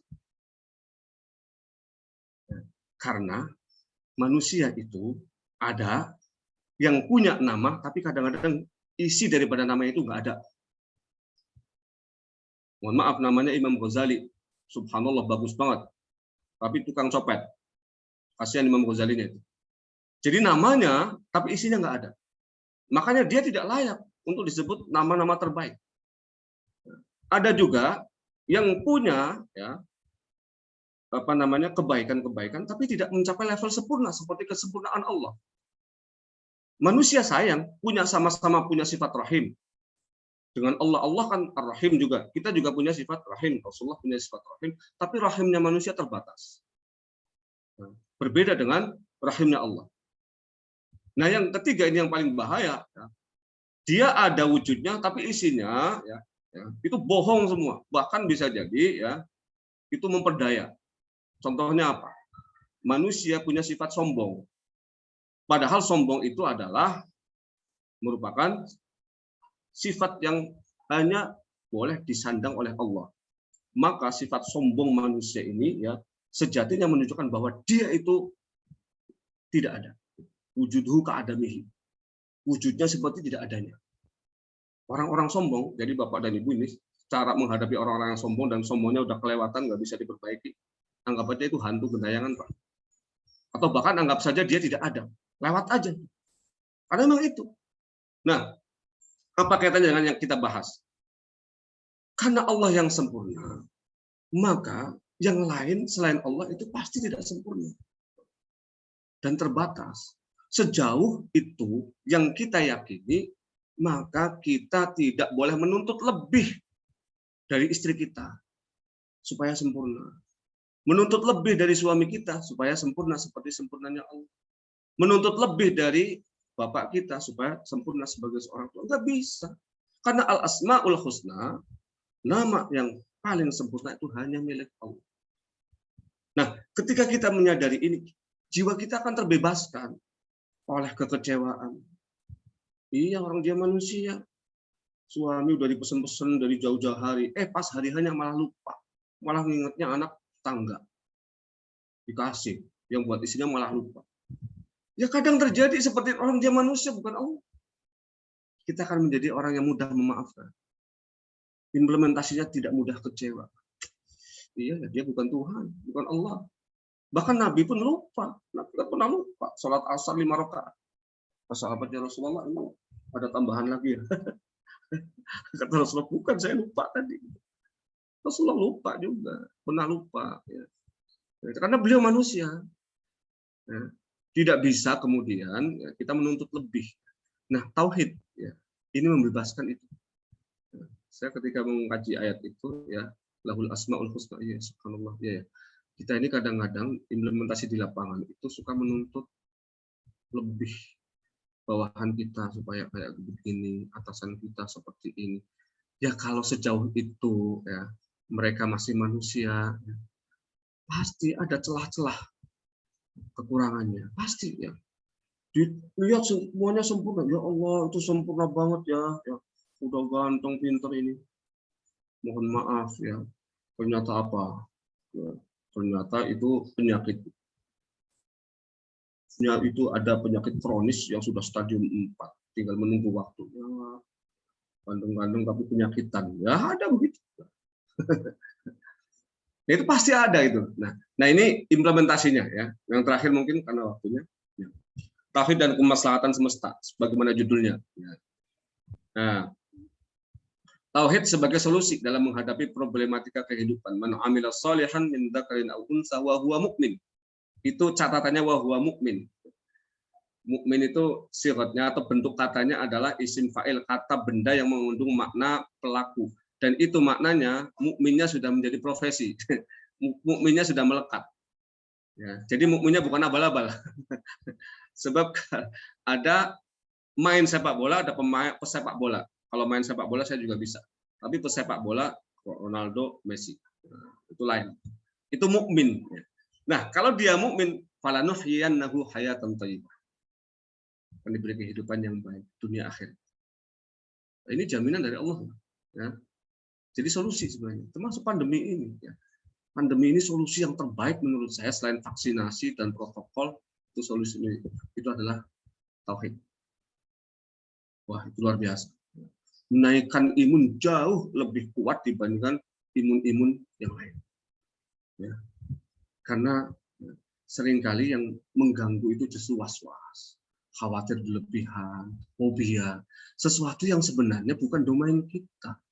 Makanya Al-Quran menyatakan ciri-ciri kekasih Allah, la khaufun 'alaihim wa lahum yahzanun, lahumul busyra. Orang yang tidak pernah khawatir masa depan dan juga tidak terlalu sedih tentang masa lalu, dan dia akan senantiasa mendapatkan kebahagiaan. Nah, itu karena apa? Karena dia mendekat kepada yang Maha Kasih. Menjadi kekasih yang Maha Kasih. Habibul Habib. Jadi bahasanya Habibul Habib, ya, kekasih dari yang maha pengasih. Ya. Kemudian al-asr coba, wal asri innal insana lafi khusr. Manusia semua rugi, illal ladzina amanu. Nah, solusi. Nah, tapi nanti ada lanjutannya memang. Tapi intinya dari iman dulu. Nah, kalau imannya belum, nanti amanu wa amilus sholihat wa tawassaw nggak jalan. Ya. Ya. Kemudian tauhid menyatukan umat Islam. Qul ta'alau ila kalimat, walaupun itu konteksnya untuk ahlul kitab, ya. Qul ya ahlul kitab ta'alau ila kalimatin sawa itu. Itu menyatukan. Ya, termasuk juga menyatukan kemanusiaan, bukan hanya umat Islam. Ketika kita bertauhid dengan benar, lakum dinukum waliyadin, kita menghormati agama yang lain. Ya. Kemudian juga waqtasimu bihablillahi jami'an wala tafarraqu. 103 itu. Ya. Itu akan menyatukan. Ya. Menyatukannya apa? Kita ini terkadang umat Islam itu disibukkan dengan urusan-urusan perbedaan cabang-cabang atau furu'iyah yang sebenarnya itu tidak esensial, tidak substantif. Ya. Tidak mencakup hal-hal yang pokok. Selagi Tuhannya masih Allah, kiblatnya masih Ka'bah, nabinya masih Muhammad, ya, tauhidnya masih la ilaha illallah, kitab sucinya masih Al-Qur'an. Sekalipun bisa jadi corak pemikiran keagamannya berbeda, ya itu masih umat Islam. Bahkan orang yang tidak pernah sholat kecuali 2 kali sholat Idul Adha dan Idul Fitri, kalau dia masih belum pernah terlihat secara kasat mata mengucapkan kata-kata kufur, dia masih muslim. Ya, itu pandangan tauhid yang benar itu akan menyatu. Nah, munculnya kemudian friksi, bahkan bisa jadi saling kontradiksi dan saling mencaci satu dengan yang lain, itu karena pemahaman tauhidnya itu keliru. Ini tauhid yang menyatukan dalam kehidupan, dan itu masalah tentu saja. Tauhid menciptakan optimisme, tadi saya sampaikan, ala inna awliya Allah la khaufun alaihim wa la hum yahzanun. Wali-wali Allah, kekasih-kasih Allah tidak akan pernah khawatir masa depan, tidak pernah sedih tentang masa lalu. Alladzina amanu wa kanu yattaqun. Siapa itu wali-wali Allah? Yang pertama, iman dulu. Wa kanu yattaqun, baru kemudian takwa. Lahumul busyra fil hayatid dunya wa fil akhirah. Mereka akan senantiasa diberi kegembiraan, kenyamanan, ketentraman di dunia dan di akhirat. Ya. Jadi kenapa sih orang pesimis? Karena iman pada Allahnya kurang kuat. Jadi gampang, pernah saya sampaikan dulu di kajian rumah juga Pak Adrian, bahwa kalau pengen jadi wali, itu kan istilah wali sudah familiar di Indonesia. Pengen jadi wali gampang, syaratnya cuma ada 2 kok. Nggak takut masa depan, nggak khawatir masa depan, dan tidak terlalu bersedih tentang apa yang sudah terjadi. Yang sering kali jadi masalah, ya, dan itu menjadi penyakit batin dan jiwa semua orang, itu adalah ketika memikirkan sesuatu yang bukan wewenang kita untuk memikirkannya. Itu adalah domainnya Allah. Ya. Contoh masa depan anak kita terlalu dipikirkan dengan serius-seriusnya, seolah tidak ada yang lain. Boleh dipikirkan dengan perencanaan yang matang, tetapi setelah kemudian apa yang kita upayakan laksanakan sudah serahkan pada Allah. Ternyata apa yang kita inginkan tidak dilaksanakan anak kita. Kita ingin anaknya jadi insinyur, ternyata malah jadi seniman. Nah, langsung serahkan, ya Allah. Saya serahkan ini anak, saya titipkan kepadamu, mudah-mudahan jadi seniman yang bertakwa, seniman yang berintegritas. Sudah selesai, serahkan sama Allah. Nanti tahu-tahu rezekinya lebih banyak daripada yang desain-desain gedung itu.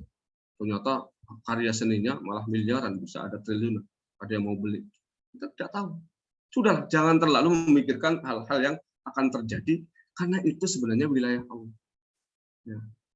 Kita seringkali disibukkan itu terlalu besar, ini energi kita curahkan, sehingga kemudian ya, itu tadi ya, justru akan melemahkan ya, optimisme kita itu. Ya. Kemudian yang terakhir, tauhid adalah landasan utama menuju peradaban Islam. Tadi sudah saya jelaskan. Jadi kalau kita ingin menciptakan peradaban, sudah jelas kan role modelnya dari sejarah Rasulullah. Itu rintisan peradaban ideal.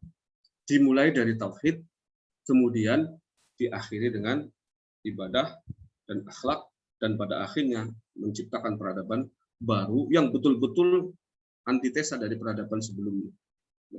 Nah, kalau kita ingin menciptakan itu, mulailah dari tauhid dulu, jangan dari yang lain-lain. Ya. Jangan kita terlalu berambisi untuk mencapai ini itu kalau masalah keimanannya, akidahnya, tauhidnya, keyakinannya kepada Allah masih bermasalah, itu berat sekali. Mengangkatnya, kinerja ya. Ini kinerja bawahan. Kalau kinerja bawahannya masih asal Bapak senang, masih penjilat semua, belum mengkaitkan antara pekerjaannya dengan Allah, itu berat mengangkatnya itu. Maka saya sering kali sampaikan itu ke PU saya, kepada Kaprodi ya. Tolong ya, kalau kerja ini jangan hanya karena ingin digaji oleh warak tua. Ya, gaji warak dia itu terbatas dan uangnya dia juga terbatas. Tapi Allah Maha tidak terbatas. Ya. Kita mungkin dapat sekian dari pengabdian kita. Kadang-kadang kita datang telat sedikit dipotong, lebih daripada ketentuan kita pulang telat nggak ditambah. Itu sering kali. Dan itu hampir semua ya. Saya mau nanya di sini ada nggak model perusahaan yang ketika datangnya telat tidak dipotong, ya kemudian ketika jam kerjanya lebih ditambah? Nggak ada. Hampir kebalikan semua. Telat dipotong, lebih tidak dikasih tambahan kalau bukan ketentuan lembur. Dan itu terjadi. Seringkali kemudian kadang-kadang saya dengarkan, saya deketin. Udah. Kalau kita kerja, kita beraktivitas hanya untuk diapresiasi oleh manusia, kapan selesainya? Sudah ya. Allah itu tidak pernah tidak mencatat apa yang kita lakukan. 1 jam kita lebih dari jam kerja dicatat oleh Allah dan pasti akan diapresiasi dalam bentuk apapun. Kalau kita yakini itu, ya, insya Allah etos kerja kita akan senantiasa kuat. Ya. Kalau misalnya ada, ya, mohon maaf ya, Ustadz juga ada ya, yang kalau amplopnya besar itu semangat, amplopnya kecil tidak kurang semangat, amplopnya sedang semangat. Kita ada yang begitu. Ini berarti ya memang di sini persoalannya adalah dia belum menjadikan tauhid itu landas. Kalau tauhidnya benar, landasannya benar, insya Allah aktivitas apapun akan berlandaskan pada yang benar tadi. Demikian bisa saya sampaikan, mudah-mudahan bermanfaat ya. Kalau ada yang dialogkan atau ditanyakan selain tadi, yang pertama silakan kepada Ibu. Terima kasih. Baik. Terima kasih banyak Ustaz Taufik atas paparannya, sangat rinci dan mencerahkan. Mungkin sekadar beberapa poin, Ustaz tadi menguraikan sejak awal pengertian-pengertian tauhid, kemudian pilar-pilar tauhid dari rububiyah, ilahiyah, asma wa sifat, terus juga tadi pertanyaan dari Mas Reski yang sangat bagus soal tingkatan-tingkatan ibadah ya Ustaz, dari ibadahnya pekerja, pedagang, dan ibadatul akhyar. Dan terakhir Ustaz menguraikan bagaimana melaksanakan tauhid dalam kehidupan menuju kemaslahatan alam semesta. Nah, silakan bagi teman-teman yang ingin bertanya lagi, secara lisan boleh atau secara tertulis silakan.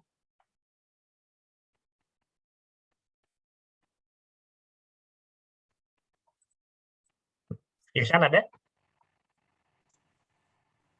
Belum Bang, mungkin nanti ntar teman-teman dulu. Okay. Mungkin kalau sambil nunggu boleh saya Ustadz mungkin ini pertanyaan banyak orang ya. Silakan. Tadi kan intinya kan kita berusaha memurnikan segala tindak tanduk gitu, karena Allah semata. Nah, seringkali orang juga akhirnya membenturkan urusan dunia dan akhirat. Kesannya kedua hal yang berbeda. Hal lain juga misal ada orang yang kemudian memaksakan diri misal sholat di awal waktu, padahal misal dia sedang ada kewajiban yang harus dipenuhi. Misal lagi rapat, sedang apa, dan kemudian kalau dihalang-halangi buat sholat di awal waktu, dia marah karena merasa, masa saya mau menghadap Allah dilarang-larang gitu. Nah, sementara saya ingat bahwa seingat saya ada kaidah ada bulwak dan wajib bulwak gitu. Jadi memang ada kewajiban kita menurut waktu, tapi juga ada adab kita dalam berwaktu. Nah, bagaimana Ustaz untuk tidak membenturkan gitu urusan ibadah, urusan dunia dan tanda petik dan akhirat, karena ada orang yang menganggap itu kemudian menduakan Allah. Gitu. Barangkali itu Ustaz. Terima kasih. Ya, baik, pertanyaan yang bagus ya. Jadi memang ini persoalan lapangan memang betul dan dialami oleh banyak orang, ya. Dan juga masih ada sebagian kalangan di Indonesia umat Islam yang beranggapan seperti itu, bahwa ada dikotomi di dalam Islam tentang dunia dan akhirat. Jadi seolah-olah itu adalah dua hal yang terpisah sama sekali. Padahal kajian kita itu judulnya apa? Islam yang sistemik, holistik gitu. Nah, persoalannya karena memang tadi paradigma yang keliru, ya. Paradigma yang menganggap bahwa dunia itu satu sisi, akhirat itu sisi yang lain. Padahal itu satu unit, satu kesatuan yang itu selaras, ya, saling mengisi satu dengan yang lain. Ya. Konsepnya jelas dalam Al-Quran. Rabbana atina fid dunya hasanah wa fil akhirati hasanah wa qina adzabannar. Itu konsep yang baku menjadi doa sapu jagat. Jadi tidak bisa kemudian dengan dalih apapun orang memisahkan. Walaupun tentu saja memang, ya, nanti akan ada namanya fiqhul aulawiyat atau fikih prioritas, ya. Itu penting juga memahami fikih prioritas, ya. Makanya belajar agama itu nggak boleh sepotong-sepotong, belajar teksnya saja, ya, tapi nggak belajar fikih aulawiyat atau fikih prioritas. Dan itu ada dalam maqasidus syariah nanti, dalam fikih maqasid namanya fikih yang kaitan dengan tujuan beragama. Nah, ini kalau memahami itu, ya, maka akan terlihat Rasulullah itu pernah di waktu panas sepanas-panasnya cuaca mengakhirkan sholat zuhur menjelang asar. Itu ada dalam sejarah, ada dalam hadis. Berarti Rasulullah mengakhirkan sholat zuhur karena ada hujjah, ada alasan, ada ilat. Ya kan? Ilatnya apa? Panas. Karena kalau dilaksanakan di waktu istiwa, wah itu bisa kemudian membuat sahabat itu kelabakan semua, keringetan, nggak nyaman sholat, maka sudah diakhirkan sedikit menjelang asar. Berarti ada di situ ilatnya, ada alasannya mengakhirkan. Nah, kemudian kita juga harus mengetahui bahwa kenapa sih ada jamak, ada qashar, ya kan? Ya sih. Ya. Kalau konteksnya adalah harus awal waktu, berarti jamak, orang yang jamak dan qashar, ya, itu tidak syar'i, tidak Islami. Padahal itu adalah syariat yang melekat. Nah, ini menunjukkan bahwa ketika kita bicara tentang Islam, baik itu kaitannya dengan apapun akidah, syariat, dan akhlak, itu adalah satu sistem. Karena memang tidak bisa kemudian dengan dalih untuk mengistimewakan akhirat melenakan dunia, atau sebaliknya, mengistimewakan dunia melenakan akhirat. Konsep dunia hasanah itu sudah jelas clear, nggak bisa dibantah-bantah lagi. Jangan kemudian kita memisah-misahkan, karena memang tidak ada. Dalam Islam itu apa sih yang kita ibadah? Urusan dunia bisa jadi akhirat, ya, ya. Kalau memang diorientasikan ke sana. Ya kita memang tadi, ya, lagi rapat urusan perusahaan. Sekarang perusahaan itu urusannya apa? Ekonomi. Ekonomi untuk siapa? Ya untuk yang terlibat di situ. Nah, ekonomi untuk apa? Untuk bisa mengkonsumsi makanan, untuk bisa beli pakaian. Untuk apa itu semua? Untuk bisa sholat, untuk bisa mengabdi kepada Allah, untuk bisa mensejahterakan keluarga. Jadi ujungnya juga ibadah, kan? Ya. Walaupun bentuknya secara zahir itu adalah rapat, gitu. Ya. Tapi kan esensinya ibadah. Nah, ini yang saya sering kali sampaikan, bahwa Islam itu bukan semata-mata memandang sesuatu secara formalistik, tapi harus dilihat secara esensial. Esensinya. Itu yang disebut maqasid tadi itu. Ya. Nah, kalau memang melihat seperti itu, insya Allah tidak akan ada pertentangan lagi. Ya. Makanya ulama-ulama di pesantren-pesantren itu seringkali mengakhirkan sholat isya. Kenapa? Karena habis maghribnya ngaji. Mereka sering ditanya, kenapa sih ngajinya habis maghrib?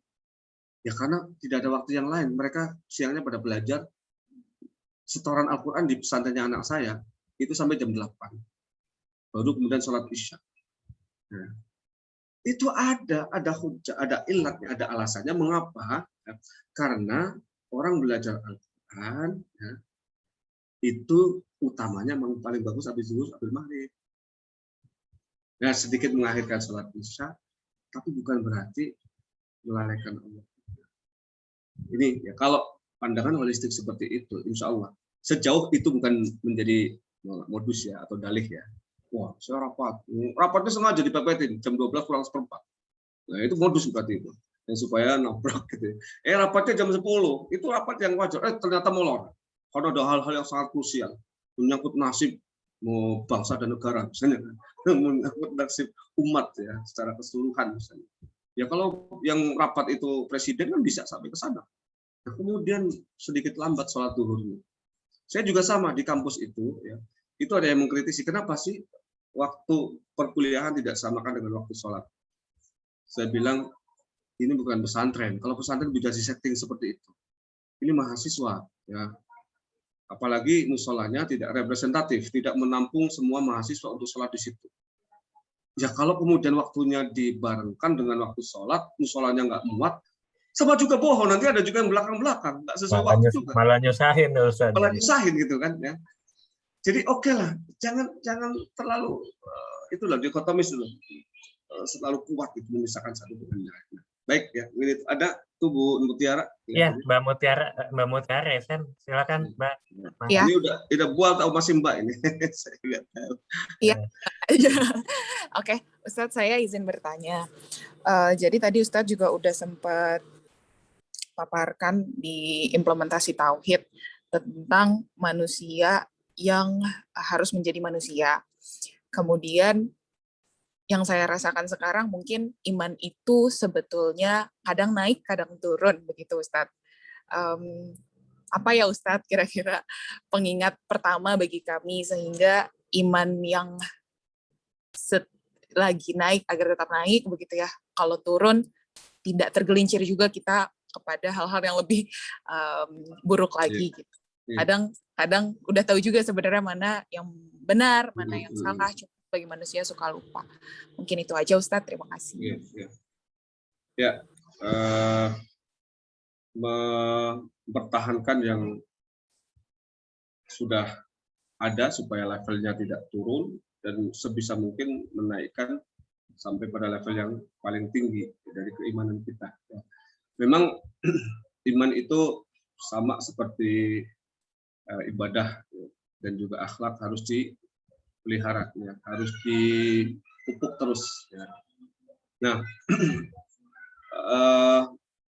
dalam Al-Quran itu banyak konsep sebenarnya yang ditawarkan ya, untuk bisa mempertahankan level keimanan itu.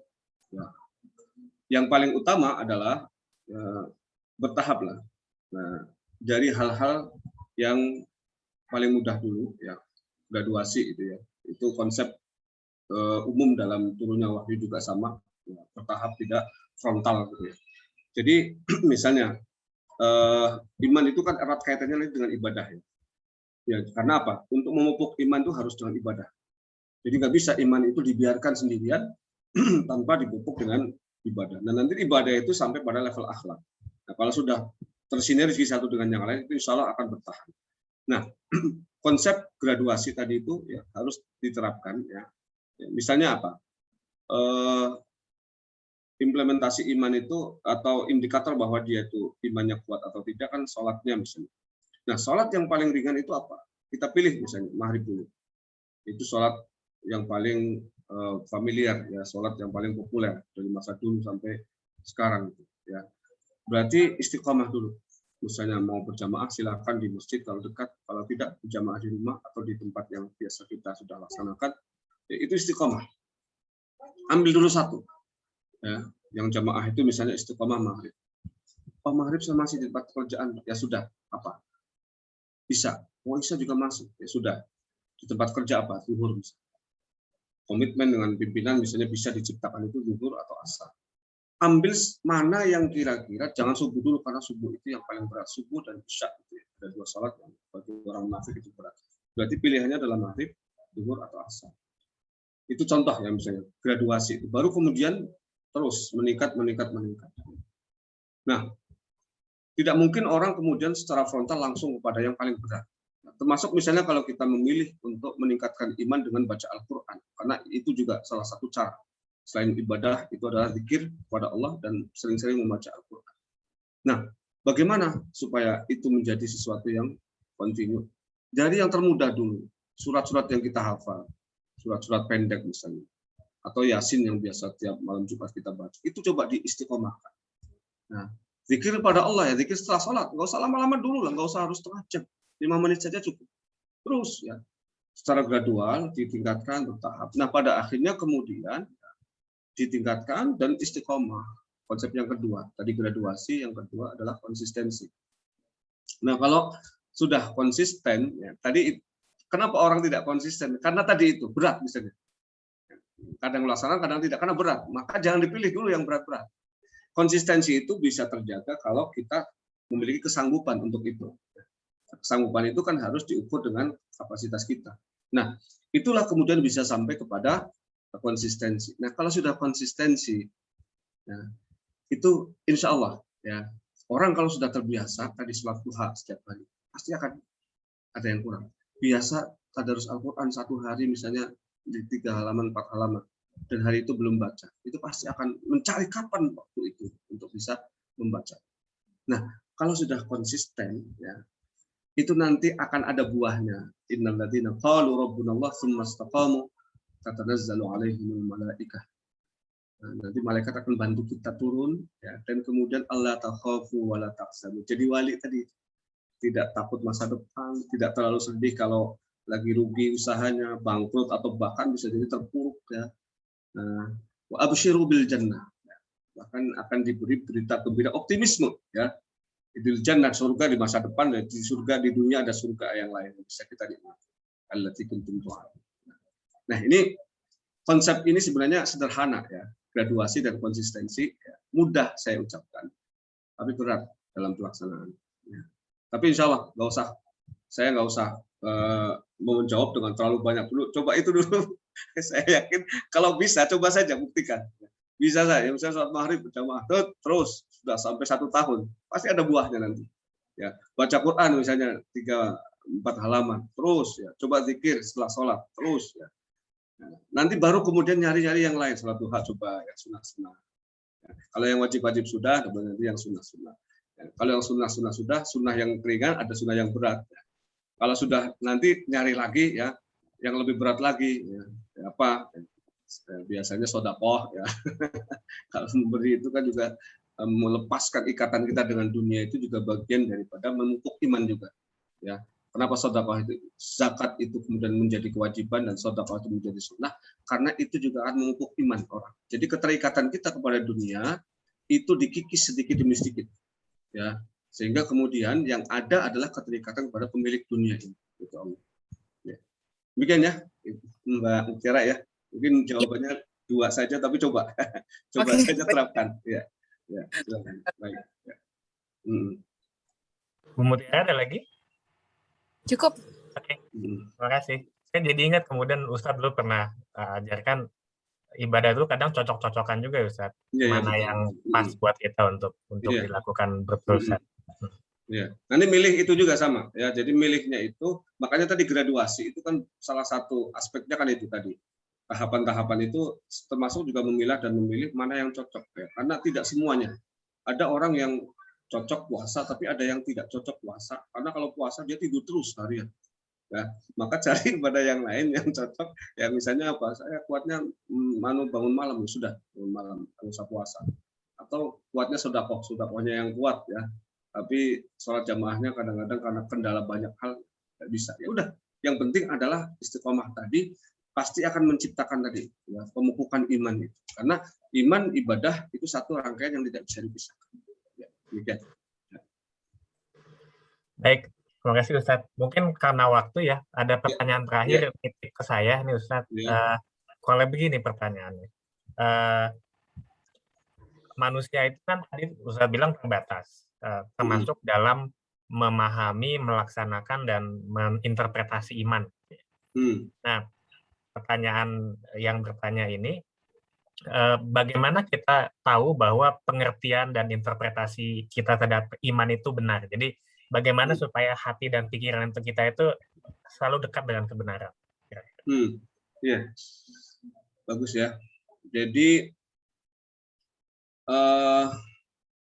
indikator bahwa seseorang itu interpretasinya terhadap keimanan yang diyakininya itu benar, ya, itu bisa tercermin dari apa yang sudah saya sampaikan, saya jawab tadi itu. Jadi iman itu kan ada indikatornya. Indikatornya adalah ya, yang pertama tentu saja kebulatan tekad keyakinan yang kuat, yang kokoh dalam hati, dan itu semakin lama semakin menguat, ya, bukan justru semakin melemah. Dan kemudian ya, indikator yang kedua itu tercermin melalui sikap dan perilaku. Ya, ini sebenarnya mirip-mirip kayak orang nanya haji yang mabrur dengan yang mabur itu bedanya apa? Kelihatan. Ya, yang mabur itu yang terbang saja pakai pesawat, itu pulang-pulang biasa judi balik lagi. Tapi yang mabrur diterima oleh Allah itu berubah, ya. Tadinya main judi, ya sekarang malah mendakwahi orang yang judi, ya. Tadinya suka main gaple, ya sekarang tahajud dan lain sebagainya. Itu indikatornya itu, ya. Sebenarnya kita bisa ya menilik dari hati kita, tentram enggak, tambah nyaman enggak dengan apa yang saya yakin. Makanya saya sering kali mengatakan, Pak, saya ibadah saya dengan cara seperti ini kok membuat saya tidak tentram, berarti yang salah. Atau kalau bukan salah, berarti Bapak caranya yang salah. Coba cari, ya, kira-kira mana yang lebih cocok. Seperti saya misalnya, saya sudah berkeyakinan, sudah terbiasa subuh pakai kunut, ya. Ya, atau habis sholat saya jahar zikirnya, ya sudah, itu bikin saya tentram, pertahankan itu. Ya, berarti itu interpretasi kita terhadap pemahaman agama kita, ya, itu sesuai klik ya dengan apa yang kita yakini selama ini. Sudah laksanakan. Nah, yang kedua ya, indikator tadi itu pada perubahan ya, cara bersikap, cara berperilaku yang lebih positif, ya, mengarah kepada yang lebih baik. Kalau dua indikator itu ternyata terus berkembang, berarti interpretasi kita benar. Ya, karena itu tidak lepas, nggak bisa ya. Orang iman itu, oh iman dalam hati. Nah, tetap ya, makanya tadi pengertian yang paling komprehensif kan meyakini dalam hati, mengucapkan dalam lisan, dan membuktikan dalam perbuatan. Nah, kalau tiga aspek ini ternyata berkembang semakin baik, maka berarti ya, itulah indikator bahwa iman kita sesuai dengan apa yang kita interpretasikan. Nah, itu tadi ada tanya yang mengajak teman ibadah. Iya, silakan ada dari Mbak Irina lewat chat. Ya, mengajak teman kita beribadah. Tadi itu ya, mungkin sebenarnya jawabannya hampir sama. Kalau dalam konsep mengajak, ya itu dalam Islam itu kan ada panduannya An-Nahl 125 itu. Ud'u ila sabili rabbika bil hikmah. Ya. Hikmah itu adalah bijaksana dalam arti bisa caranya, bisa kontennya. Ya. Jadi kalau kita melihat orang itu getol banget dengan sesuatu yang tidak bisa ditinggalkan di waktu itu, jangan ajak untuk melawan sesuatu yang dia getolin itu. Di waktu yang lain, misalnya ya, jam sekian dia lagi main futsal dari menjelang maghrib sampai isya. Ya. Jangan ajak sholat maghrib dan isya. Coba cari nanti ajak sholat duhur atau asar, di mana dia tidak main futsal, itu ibadah atau aktivitas yang paling dia sukai. Ya. Itu namanya hikmah. Jadi kita bijaksana bukan hanya kaitannya dengan konten yang kita sampaikan, tapi timingnya juga dilihat. Ya. Kemudian kecenderungan yang kita ajak itu juga harus dilihat. Ini kadang-kadang orang kan main samber aja, membabi buta gitu. Ajak. Ya, yang dia ajak orang lagi senang-senangnya dugem misalnya. Malah kemudian kita larang dugem. Ya itu berarti tidak sesuai dengan konsep Islam. Islam dulu melarang orang untuk minum khamr sampai 3 kali, bahkan ada yang mengatakan 4 kali. Ya berarti harus bertahap. Ya. Kalau itu adalah sesuatu yang paling dia sukai. Tapi kalau tadi itu ternyata kita bisa alihkan waktunya, lama-lama kalau dia sholat duhur mau misalnya, siapa tahu suatu waktu dia maghrib isya juga mau. Futsalnya dialihkan habis isya misalnya. Kan itu prinsip hikmah itu sebenarnya. Ya. Jadi makanya saya lebih cenderung kalau ada sebagian ulama menafsirkan hikmah itu untuk orang yang pandai, mau'izah untuk orang awam, mujadalah itu untuk orang yang membangkang. Saya tidak sepakat. Ada buku yang saya punya, saya baca, dan itu lebih argumentatif bahwa hikmah itu adalah cara yang mewarnai semua cara. Semua cara apapun ya, kita mengajak orang harus dilandasi oleh hikmah. Hikmah itu apa? Pengetahuan yang dalam, yang teoretis maupun yang praktis, pengetahuan yang mendalam bukan hanya eksplisit tapi implisit ya, bukan hanya tekstual tapi kontekstual. Nah, kalau itu kemudian kita pahami dan itu menjadi spirit seluruh ajakan kita, pada akhirnya akan dapat. Kenapa Rasulullah sukses? Karena beliau senantiasa memegang prinsip ini dalam ajakan beliau, ya. Sehingga cara apapun yang ditempuh, ya, karena prinsipnya di awal itu sudah diterapkan, itu pasti hasilnya akan ada. Nanti penerapan hikmahnya dalam itu kalau kajian-kajian ini, ya, kajian saya kebetulan dulu kan memang spesialisasinya di dakwah gitu. Itu kajian tentang hikmah itu luar biasa sekali. Ada yang mendefinisikan sampai bahkan ada yang mengatakan sampai 100-an definisi tentang hikmah. Ya, jadi ya nanti mungkin perbincangannya panjang, tapi intinya tadi. Jadi bagaimana bukan hanya persoalan konten, tapi cara dan kemudian timingnya juga. Ya. Kita lihat juga kecenderungan yang kita ajak, ya. Dan banyak aspek sebenarnya. Nanti hikmah itu indikator-indikatornya sangat banyak. Tapi prinsip ini tidak boleh ditinggalkan dalam setiap aktivitas mengajak atau dakwah. Demikian ya, yang bisa saya sampaikan. Baik Ustaz, terima kasih banyak. Mbak Rina juga terima kasih atas pertanyaannya yang sangat baik. Namanya juga ngajak, jadi harus baik-baik ya Ustaz. Iya, betul. Ya, baik, mungkin mengingat waktu sudah mendekati waktu zuhur, mungkin pertemuannya kita akhiri dulu pada siang ini.